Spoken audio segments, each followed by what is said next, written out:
The Alpha Sessions with Emma Joyce. This is the Alpha Sessions. I'm Emma, and I'm here with Richard James. Hello. Hello. How are you? Good, thanks. How are you? Excellent. Really good, thank you. Thank you so much for coming down. Absolute pleasure. Can we start at the very beginning and ask, how did the whole music thing start for you? Let's start at the very beginning. How did it start? Well, my parents are both musical, not rock stars. They were a teacher and a social worker, but yeah, they got me into definitely rock stars then. Absolutely, I think they are. They're rock stars to me. Cool. And they kind of just got me into music. We had a piano in the house, and yeah, just started from there really. And I went on to play guitar when I was about 16. So quite a late start, I think, for guitar, but yeah. And that's a lot easier to carry around than Was that the reason piano. why you chose to abandon the piano? I haven't abandoned the piano. I don't good. perform with it anymore. When I eventually get my house, a house, I shall buy myself a grand piano, and it would take up the whole living room, and it will be, obviously that's a massive dream, but that will be a major part of the piano. I think it's one of the best instruments. So. And was there a deciding moment that you thought, you know what, I'm gonna like put everything into this and give it my all? It was kind of I don't know, because I do it full time now, so I kind of lead like a bit of a double life where I play a lot of other people's songs, and then I can go along and play my own ones as well. So I think I was doing a lot of bar work and playing open mics and that kind of stuff, and then somebody offered me a gig. I realised I got paid the same amount for one gig than I did for like 3 shifts in a bar, and I was like, that's way more fun. So I just kind of thought, you know what, I'll give it a go and risk it, and And the rest is history, as and the I rest say. is history, yeah. Amazing. Still making it. Still making history. So the first time I saw you was at the semi-final of the Coffee Music Project. Yes. Great. Talk us through the application process for that. How does that work? That was kind of I saw it come up on a lot of feeds from people that are on the kind of circuit in London, and I was concentrating more on the kind of writing side rather than kind of pushing my kind of own kind of like personal profile as a singer-songwriter and that kind of stuff. I thought, let's just forget the performing side of it and just really concentrate on the songwriting part. And it said that there's a songwriting competition and the theme is on London and that kind of stuff. And I thought, okay, let's try and write to a brief. That'll be fun. And so entered, and they were like, you got through. Okay, cool. Because I think there was like a application where you had to send in a couple of videos of previous songs and that kind of stuff. So I sent through a couple of just old YouTube videos that I've got, and and then got accepted to that, and then. It was only, I think we had about 4 months until the first heat, and I thought that's loads of time. And I've ended up finishing the song, it was 2 days before. I started it the week before, and I only just got around to finishing it like 2 days before. So for me, the first round was the most nerve-wracking because I didn't even know the blooming song. So are you that kind of person that leaves everything to the night before? Then do you work best up under pressure? Yes, definitely. Well, I don't ever learn from it because I always think I perform better when I know what I'm doing. Yeah, I know the song. I know what I'm playing. I've done the loop or whatever it is 100 times, so I can go in with confidence and do that. But I never learned from that. I always leave it to the last minute. Well, it obviously served you well because you went on to win. Yeah, that was great. Yeah, that was nice. Amazing. Lovely surprise as well.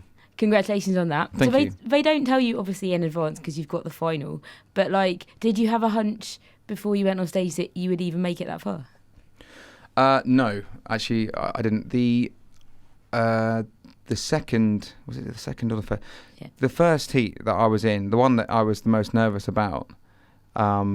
The standard of guys that turned up to play was just unbelievable, and it was just spread out such a wide range of genres as well. There were some guys that sounded quite like West End. There were others that were quite grungy, others like R&B artists and that kind of stuff. And I was thinking, how do you judge? Yeah. You know, so when different. it's you know, because there was some like rap as well as like some folk, and there were two girls. There's a girl with a violin and singing a girl, and I was just thinking, these judges have got their work really cut out for them. But that was.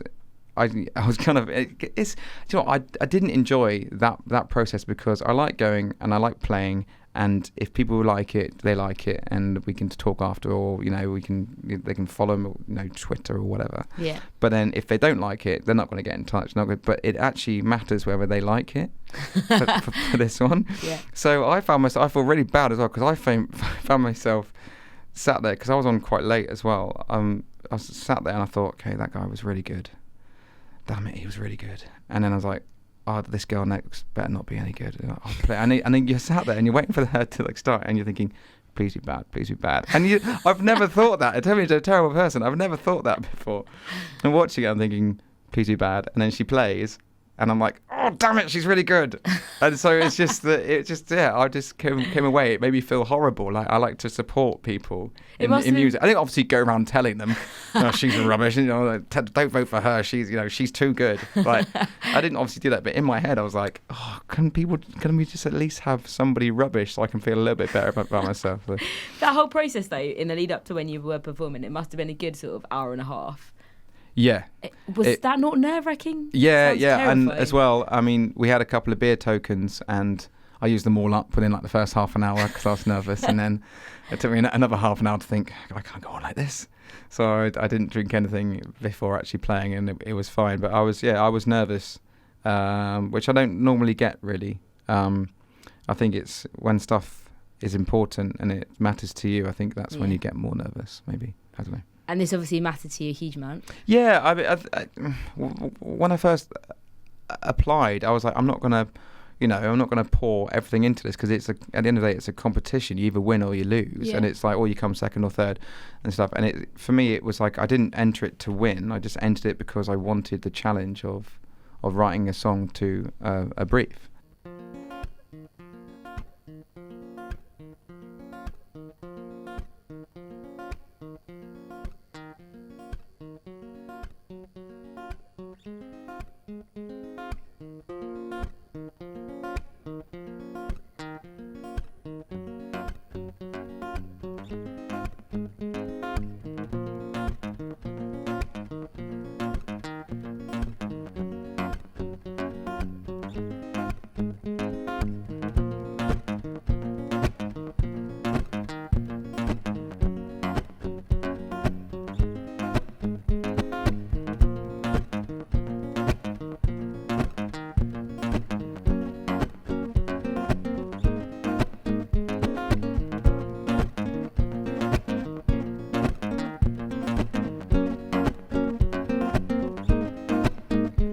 You like a train as soon as you step out the front door. You were out all yesterday, still you turn back around to get more. And there's no wonder you can't sleep at night with everything around you, with shadow voices calling out your name. There is so much light and love and light bringing that it finds you, but the night will always come back round again. This city ain't good for you. You're breathing in the fumes. It's making you confused. You say you wanna run away, so run away. It won't come after you.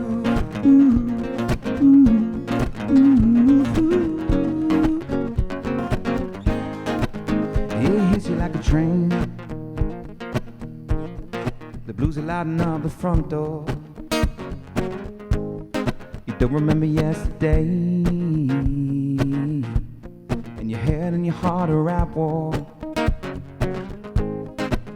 Oh, these streets were never paved with gold. How could it be that easy? It was never gonna hand your dream to you. They say home is where the heart is at, and God, I love this city, but love is blind and London's blind to you. This city ain't good for you. You're breathing in the future.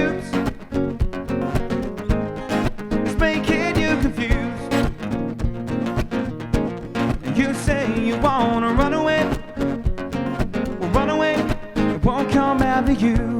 Ooh, ooh, ooh, ooh. It won't come after you. Ooh, ooh, ooh, ooh. Oh, these streets were never paved with gold. How could it be that easy? It was never gonna hand your dream to you. They say home is where the heart is at. And gotta love this city, but love is blind and London's blinding you. This city ain't good for you. You're breathing in the fumes. You're making it confused. Oh yeah. You say you wanna run away, so run away. This city ain't good for you. Get up, run away now. You're breathing in the fumes. Ooh, it's making you confused. Get up, run away now. You say you wanna run away, so run away, won't come after you. The Alpha Sessions with Emma Joyce. So the winning prize is to play in New York. That's Coffee right, Festival. yeah. That's Coffee amazing. Festival, yeah. I think it's the LA one that comes here. Yeah, I think they do like a there's like Okay. 3 of them I think, and they kind of all. I'm not going over to the LA one. Okay. But the New York one, yeah, is in October, and that's New York Coffee Festival, and they're now like a global brand Yeah, now, yeah. so which is great because London have one here, and I played that this year, and that was really fun. I love coffee and I love music, so it's an absolute win for me. Yes. And there's also, I saw on your Instagram lots of other little bits that you win that kind of keep you going until that. There was like a coffee machine and some other really fun stuff. Yeah, it was funny because that one, I don't know. To be fair, I didn't read the email, and the guy that was on the other end of the email can vouch for me that I did not read the emails because I was kept emailing him, asking him questions. He's like, "It's all in the email. It's all in the email." I'm like, "Okay, yeah, sorry," but because I didn't want to invest in the prizes too much because then it would make it more. Yeah. If I didn't win, then it'd be like, "Oh, so annoying," you know. So I won a coffee machine, which is great. Lavazza, little, one of those little pod ones. Yes. And then just loads of and I got a Rode interface and mic as well, which is great. And then loads of like small little things like a keep cup and just all kind of coffee based prizes. So that was really nice. Just having a coffee in the morning, thinking, I didn't pay for this. Cool. So yeah. So you obviously write all your own stuff and the writing process for Coffee Festival, but generally also the writing process for your tracks. What is it that inspires you? Like, talk us through that process. For me, I think it can be like a word or a line, or I've been thinking recently, which I think is a really weird thought, like a sentence would come out of my mouth, and I think, I don't think I've ever put those words in that order before. Do you know what I mean? And I've been alive for ages, and it's like there's so many words and so many there's so many things that can be said, and then trying to put those to music and kind of like make them into something that is kind of repetitive is quite a big thing and quite important, I think. So of late I've taken my songwriting a bit more seriously. Before I would just throw a load of words together and just that will do because it rhymes, and then let's go in. But recently I've been kind of pulling older songs apart and then putting them back together again. But yeah, it'll be just a line that I would hear and think that's a really cool concept, and then I would kind of like take that. I don't really write from that many personal experiences anymore. Obviously, when you're 16 and to like 18, and like, if a girl dumps you, the world is over. And but I think there are too many songs like that out there now. So I don't do that anymore. I try not to. It is the easiest thing to write about. Sad songs are always easier to write than happy ones. But trying to write a happy song is a bit more challenging. Your song's quite happy. Yeah, my London one isn't. It's kind of got a positive tone. Okay. But it's not necessarily happy. And I thought going in with that, I didn't think that would that would make me win, because I thought they would want something a bit more positive to be sung about London. But then when I got there, everyone's songs were just like people just like basically complaining about London. And I was just there like, okay, it's fine, we're all in the same. Same boat. But yeah, the process of writing songs, it comes from anything. I'll often have just an idea in my head, and that's why my phone's awesome for just recording kind of voice notes and that kind of stuff. So your voice notes must be amazing. I've just got 180 now so far, and I've made that. I think that's since last year. So random clips. So I'm not playing you any because they're really embarrassing. It'll be like that wasn't a request. It's fine. It would just be like I'd just press play and it'd be like thinking along the concept of like colour and how that can affect the mood, and then maybe with this and sometimes I just listen back to them and think, what are you talking about? That's very funny. Do you ever send them out by accident? No. Okay, that's probably just as well. No, I definitely make sure that doesn't happen.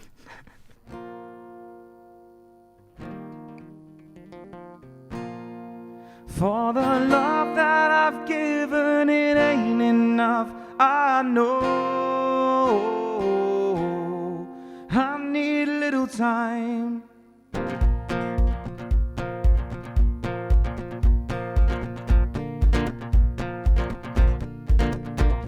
I'm waiting for a simple sign, as clear as night inside my mind. I leave her hanging by a thread that I've spun inside her head. Oh, I need a little time. Yeah, I need a little time. It seems to fly when having fun, but seems I am the only one. No, when you get so serious, when you were different from the rest. Oh, I need a little time. Yeah, I need a little time. For the love that I've given, it ain't enough. I know. And all that you wanted, I'm wasting, and I know. Don't rush, don't push, you could break it. Don't rush, don't push, I won't make it. For the love that I've given, it ain't enough. I know I need a little time. Jumping guns and crossing lines, don't label it or say you're mine. I'm on the edge, you're on the brink. My feet are cold and I need to think. Oh, I need a little time. Yeah, I need a little time. Oh, I need a little time. Yeah, I need a little time.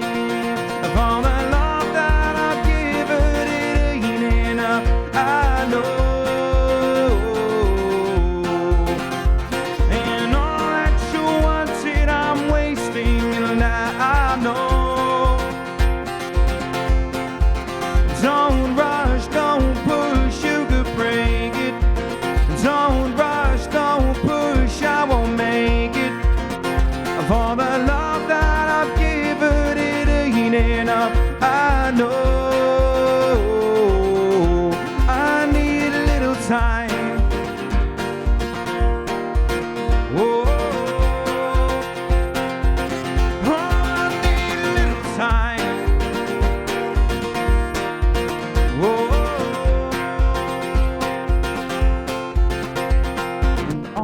You're wanting, I'm wasting, and that I know.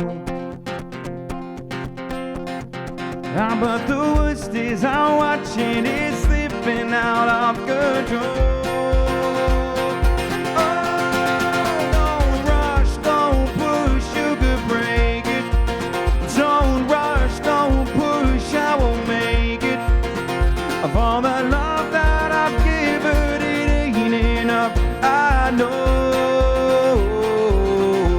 I need a little time. I don't know.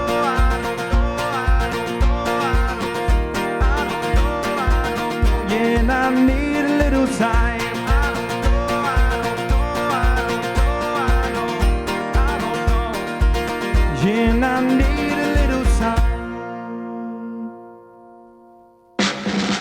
The Alpha Sessions with Emma Joyce.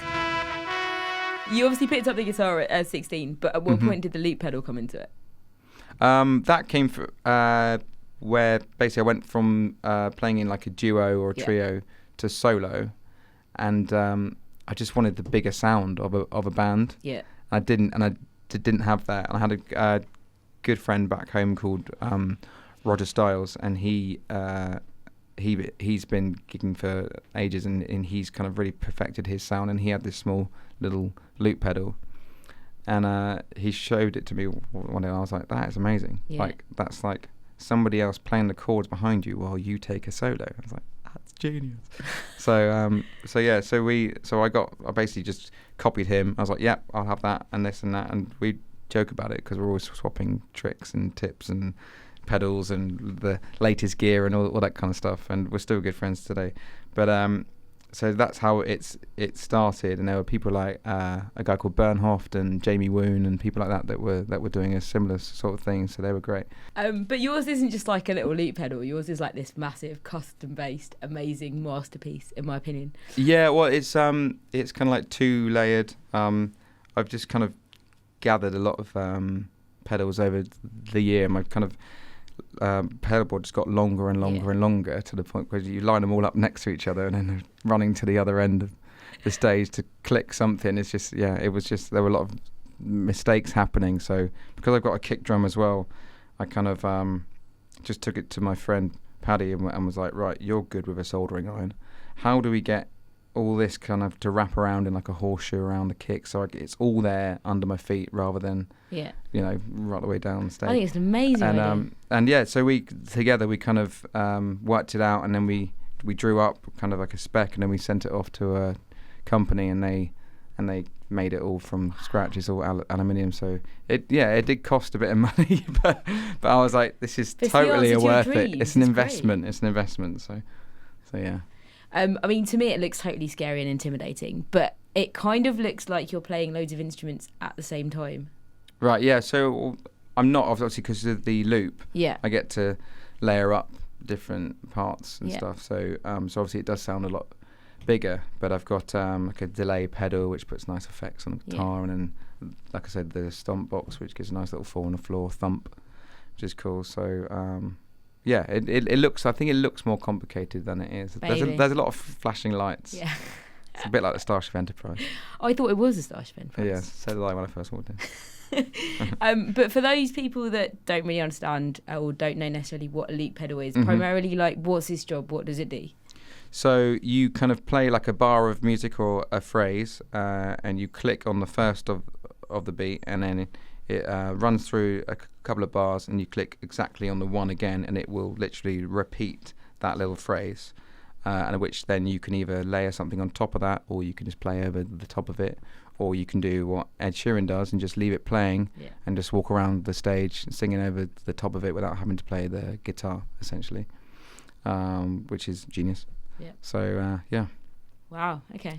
That's essentially how it works. It's not rocket science. If you get it wrong, if you manage to click it wrong, it will go out of time, and that will sound just weird. To a non-musical ear. It'll be like something that doesn't sound right.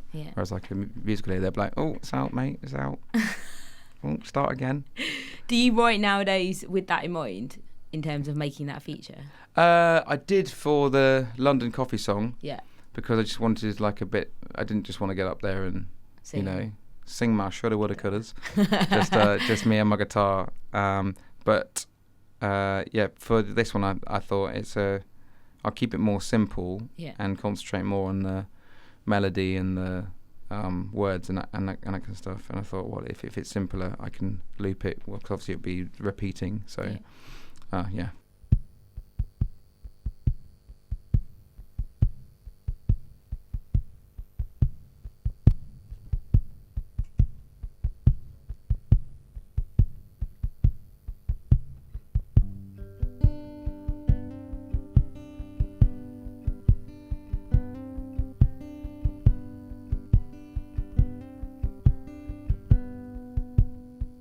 Can I start again?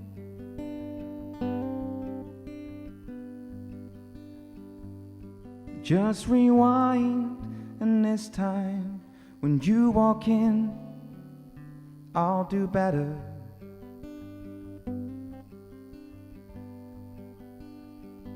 It's just the words I found were upside down and stuck in my mouth.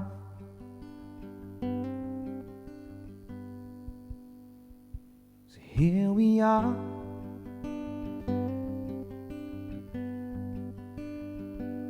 moving china cups with nervous hands, short-term plans. It starts again.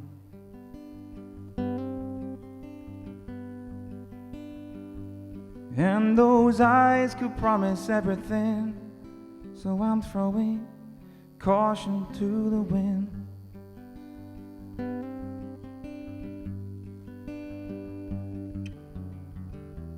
But the last one who looked like heaven went and put me through hell. And it seems that's all I know from loving. You could do that as well, but I think it's too late. I'm too far gone. After fixing it for so long, I've had it wrapped up and safe from love. No, I'm undone.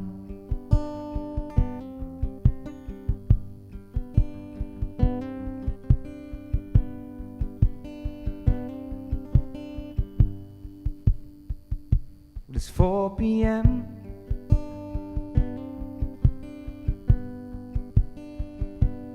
I know some would say that we've wasted the day, but I could stay right where we are.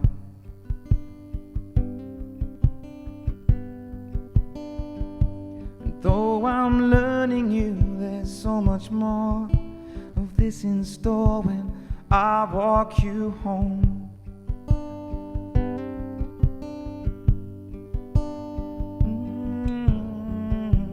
But the last one who looked like heaven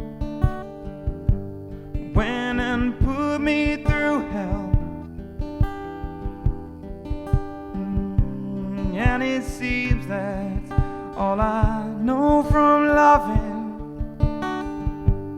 You could do that as well, but I think it's too late. Too far gone. After fixing it for so long, I've had it wrapped up and safe from love. Now I'm undone.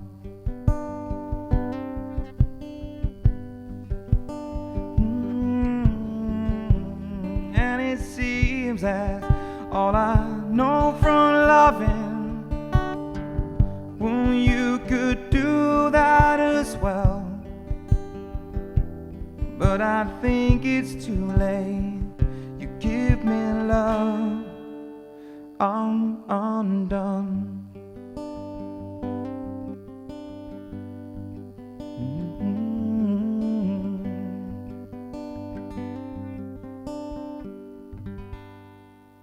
The Alpha Sessions with Emma Joyce. Originally, you're from Devon and Cornwall.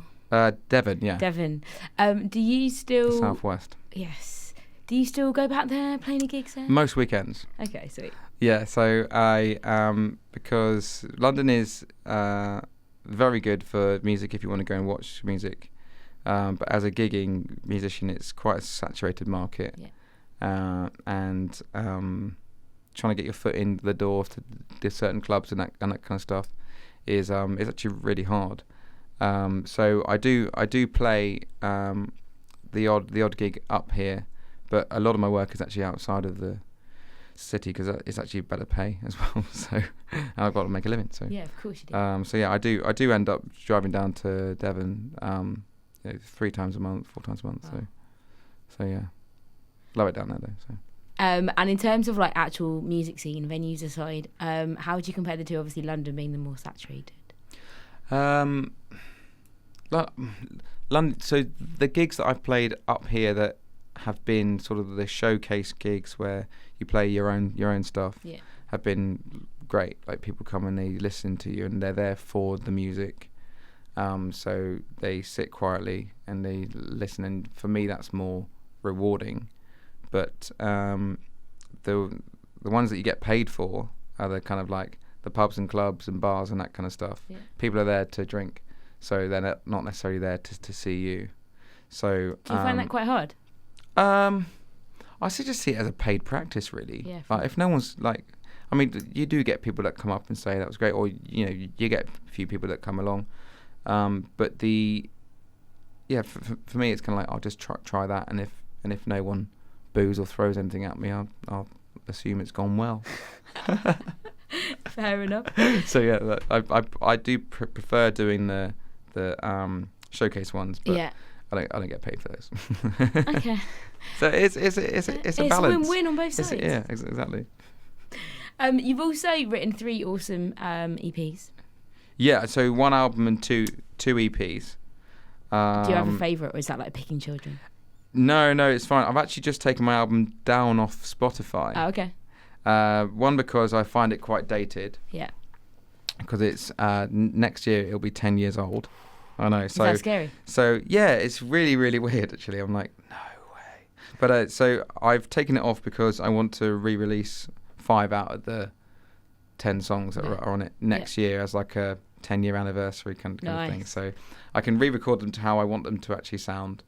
And that's the plan with that. But yeah, so I think the Way Home EP is my most recent one, which is 2016, which isn't too recent, but I am bringing out some new music this summer. So I think if you want to go and listen to some of my stuff on Spotify now, it would be Richard James' The Way Home, which is like a little blue front cover. So sounds great. I've heard it. Yeah, great, thank you. You get paid to say that. I don't actually. But no, in terms of artists that you love, if we were listening to a playlist that you regularly listen to, who would feature on that? I don't know. For me, it's I listen to a lot of songs that I've been asked to kind of listen to or asked to learn and that kind of stuff. And for me, that can be good or it can be annoying. Does that kill it for you? Yeah. Because you're like, I have to do this. Yeah, it does. Because I think I would probably really enjoy it. Because I've been asked to learn some Tom Walker stuff recently. Oh, nice, yeah. And cause I saw that one flashing up on this on the screen. I thought, oh yeah, that's the song I've got to learn. I have listened to it a couple of times, and I go in with a different head. Really, I don't just sit back thinking, this is nice. Yeah. I think, oh, okay, he's playing that there, and he's doing this, and he's singing that. That's pretty high. So it's more maybe I'll change the key. Maybe, and it's So I think once you know how stuff's recorded and what the sounds are, you can never unhear that. You never hear it as an entire piece anymore. But John Mayer, I think, for me is one of my favourites. He has been for the last decade, and even now with his like most recent stuff, because I know that it's kind of he hasn't lost fans, but I know that he's changed because he'll always have a die-hard like hardcore crew. Yeah. I think some of his stuff's been like taken apart, but I just think it's all brilliant. Like, I think I don't see why somebody can't change direction. It keeps things fresh. Yeah, absolutely. And Continuum will always be my favourite album. I think that's his favourite album as well, and it's an absolute masterpiece. Personally. I feel like an artist will get slated for writing or keeping the style the same, but then an artist will also get slated for changing direction. Mumford & Sons had that on their like third album. They didn't have any banjos, and everyone was like, "What are you doing?" But then if they kept the banjos, they'd say, "Why'd you keep the banjos?" It's three albums all the same now. Nice one. So they were very brave in doing that, and I think that's great.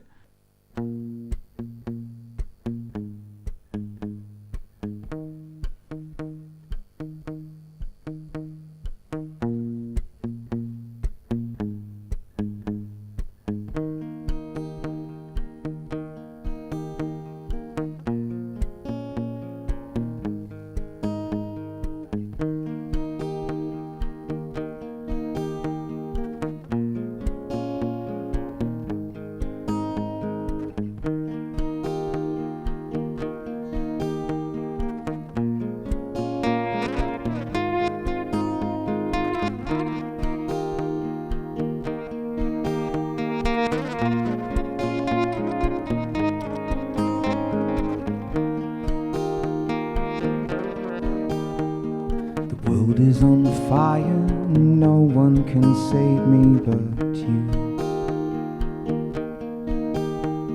Strange what desire can make foolish people do.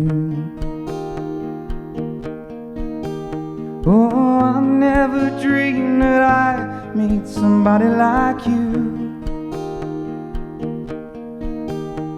No, I never dreamed that I'd lose somebody like you. You know I don't wanna fall in love.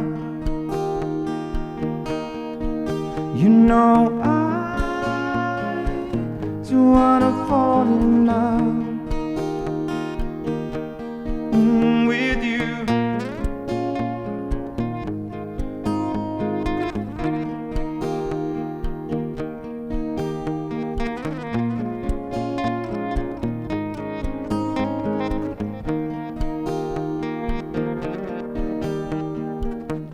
What a wicked game to play,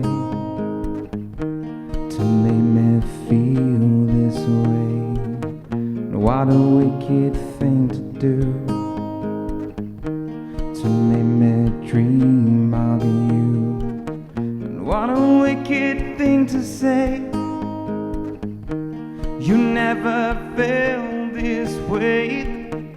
What a wicked thing to do, to make me dream of you. You know I don't wanna fall in love. You know I don't wanna fall in love with you.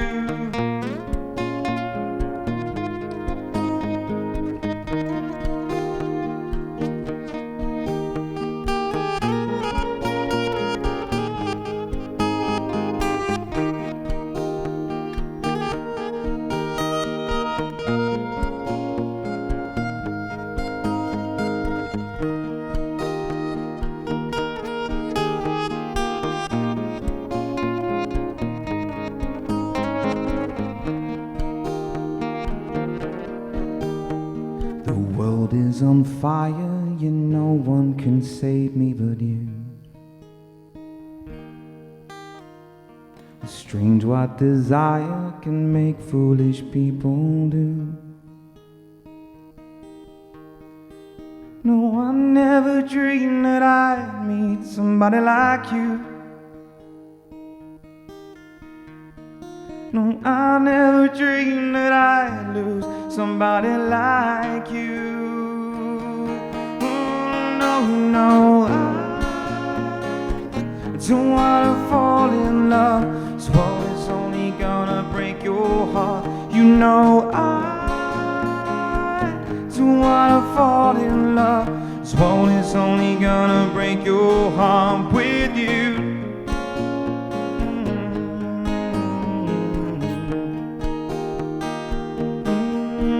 With you.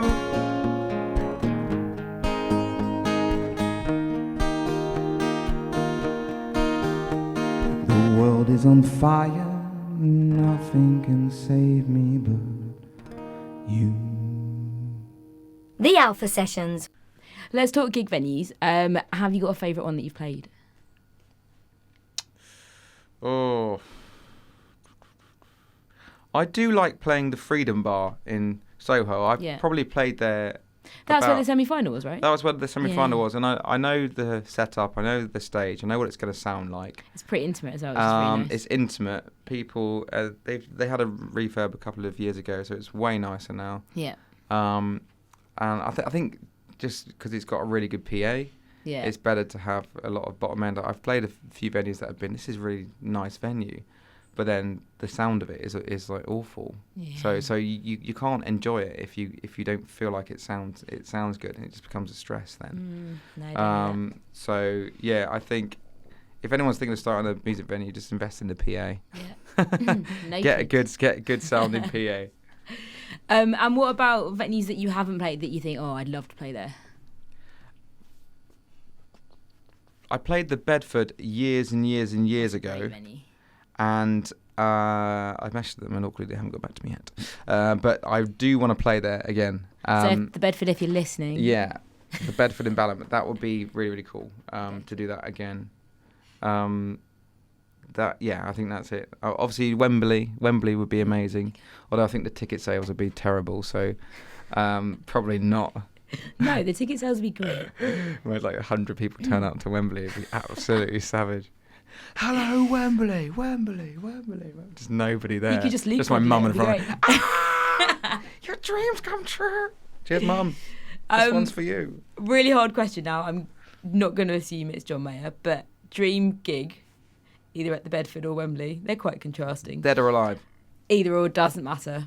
World is your oyster. Queen. Who would it be with? Queen. Amazing. Okay. I mean, Richard James and Queen at Wembley? Oh, yeah, obviously, yeah. If it could be for the Live Aid crowd as well, that would be great. So good.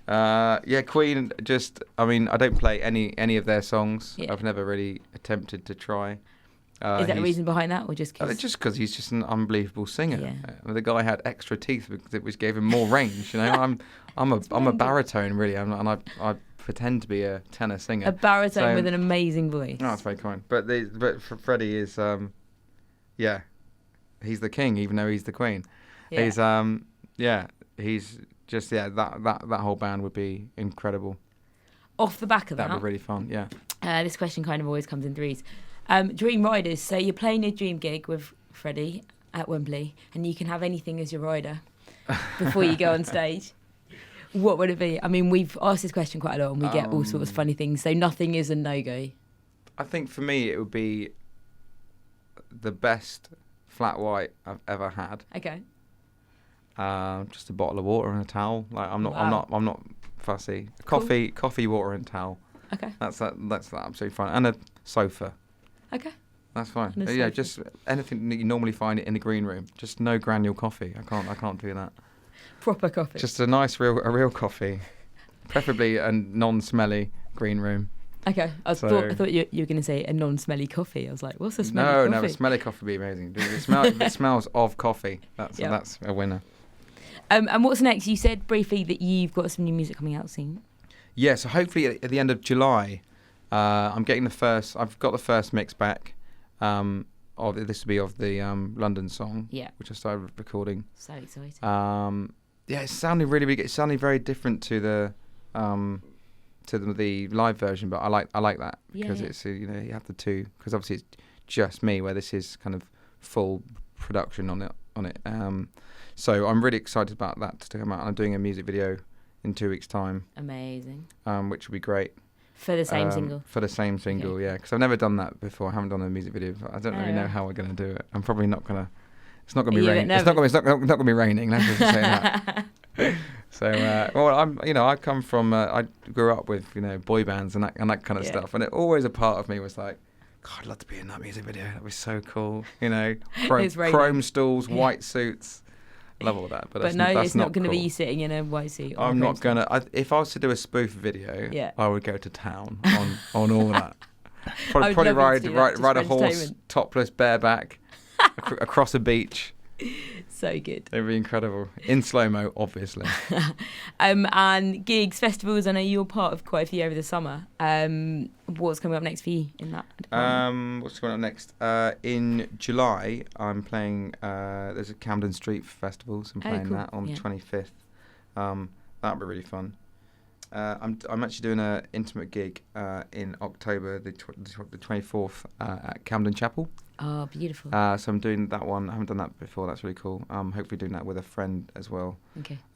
So I don't know if you've seen it in there. They kind of they put cushions on the floors and that kind of stuff. So it's a proper... I've seen photos. I haven't actually been. So I think you can hear like a pin drop, that kind of stuff. So I have to make sure I prepare for that one. Yes. I can't go in. Those ones are definitely more nerve-wracking, right? Yeah, they are, because even performing in here with headphones on and stuff, like I can hear everything that I'm doing right, but I can hear everything that I'm doing wrong. Yeah. Like little nuances that I wouldn't hear. But on other people wouldn't live know. Setting. Yeah, I don't know. in my head, other people would know. Fair enough. I know a couple of guitarists, and they would say, "Oh, you got that?" Yeah, I'll be like, "Yeah, I got that wrong." Yeah, thanks for that.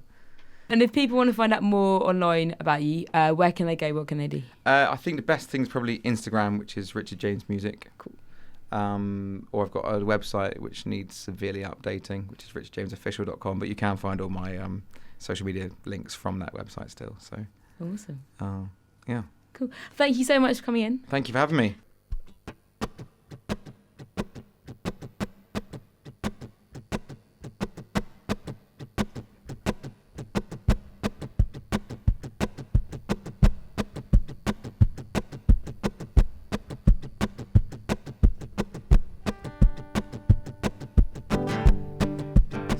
Time to impress. She's walking in that dress, and now I'm thinking I'm in too deep already. She's a perfect without makeup. Yeah, she's sipping on a teacup, and everything around me's feeling right. 'Cause now she's got me by the hand, and she's got me by the heart. She tells me what she wants.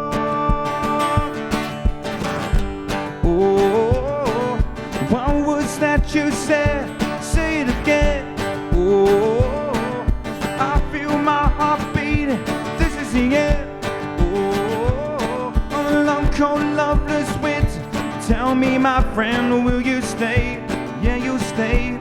I can see you'll stay.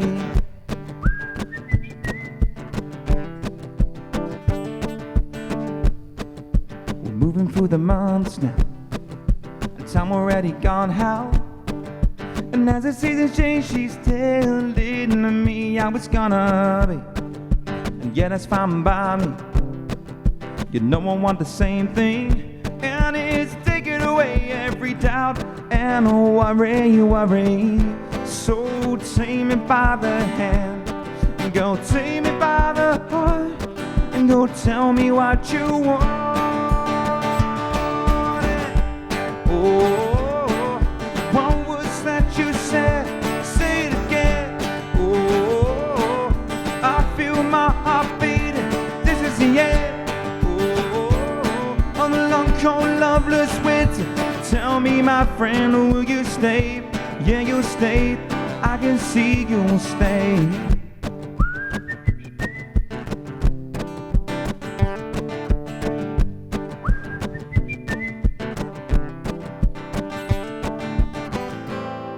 Go take me by the hand, and go take me by the heart, and tell me what you want. Oh, what was that you said? Say it again. Oh, I feel my heart beating. This is the end. Oh, on a long, cold, loveless winter. Tell me, my friend, will you stay? Yeah, you'll stay. I can see you'll stay.